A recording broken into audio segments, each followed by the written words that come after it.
What got you into boxing, Egerton? Like, was there a specific moment? Oh no, it was like part of my uncle used to box in Guyana. Mm-hmm. My both of my two of my uncles used to box. I used to love Ali fights. I used to watch Ali. People used to pick on me, beat me up, try to beat me up.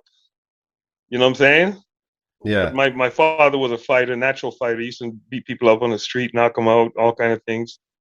But I didn't know that. I was a kid, so I didn't know that. I didn't know that was in my genes. But I used to be fighting in school, and my brother started boxing in the early 70s, like 73. Went to Sully's, and I went with him. I was about 9 years old, so I went there. Boom, boom, boom. Did a little bit of boxing, and my mom took me out of it. She didn't want me to fight anymore. She thought, I fought on my first fight, and I won like the gamest loser or whatever. I fought one of the Vanderpools, I think one of Vanderpool's brother, the big brother, and I lost like a decision, but they gave me the gamest loser trophy, like another big trophy.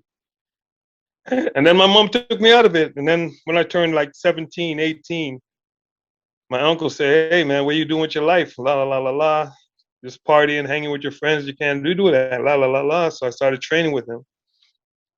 And then he lit the fire. And then I went to Cabbagetown. And then I started getting beat up by Sean O'Sullivan and everybody else there. And Asif Dar, all these Yeah, guys used to use me as a punching bag, but then I started fighting back. yeah. And then I got stronger and stronger, and so. Did you spar a lot with Sean O'Sullivan? Oh yeah, big time. But I was the chief guy in there, man. Nobody can hang with him. no, but he would take all your shots, like all your right hands and stuff, because I you're mean, I would middleweight. take all his shots. I didn't know how to apply my thing. When I started getting my own, when I started getting stronger now, we Yeah. started doing this thing called control sparring, where we don't really. You didn't want me to hit. You did. Peter was trying to keep me under control. I was just used to I was used to being rough, Right. right? Because I mean, that's how I learned. The guys were beating me up, so I started beating people up too. They'd pull me Yeah. off of them, pull me out of the ring. I didn't know why they would stop it or pull me out of the ring, but I realize now that I was getting too good. I was getting too tough. So who coached you at the beginning then? Or were you Ken just Hamilton. a guy named Kid Hamilton? Never Yeah, heard he of him. used to live at he used to stay at the gym, right? He used to stay at the gym. And he, Oh, he motivated me. He wasn't a big trainer, like technically. He didn't really know boxing like that, but he was able to connect with me. okay. And he was able to calm me down when I was hyper, when I was thinking. He was able to calm me down, and that helped me to win the Canadian titles and the North American titles and all that titles, because he was able to. All I had to do was go back in the corner, and he would tell me, "Listen, relax,